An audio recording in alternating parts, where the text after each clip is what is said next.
Hey there. So this is a little review of what we did in this last month's Self-Care Saturday, which was all about the art of slowing down. And we talked about the two constants in life, the first being death, that we're all going to die, which was very brief.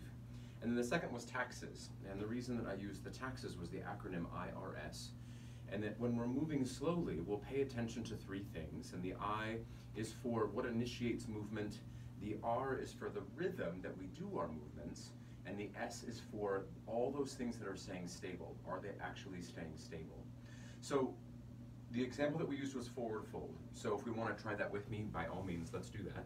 So what initiates the movement? If we're looking for a hamstring stretch in forward fold, then generally it should initiate here at the hips, right, at the pelvis, and how that pelvis is moving over the thighs. But what happens is we tend to use our arms and sink those forward first, or our head, right? So if we can get to the point where maybe the arms reach and they come out to the side, and then we move from the pelvis down, and then how's the rhythm of the torso moving? And as we're moving, what's staying stable? Pretty much the legs. So is the weight in my feet staying constant as I fold forward? And then as I come back up, same thing. How am I moving my pelvis on top of my thighs? And is the weight in my feet staying pretty steady and constant, the front, the back, the sides, the whole time? So it'd be the same thing, say, if we did triangle pose.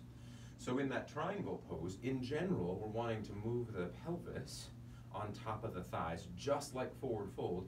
So how is that tipping, right, over to the side? And how is the pace, the rhythm of the torso? So a lot of times we'll use the arms and then really reach with those first. So that's initiating the movement instead of here.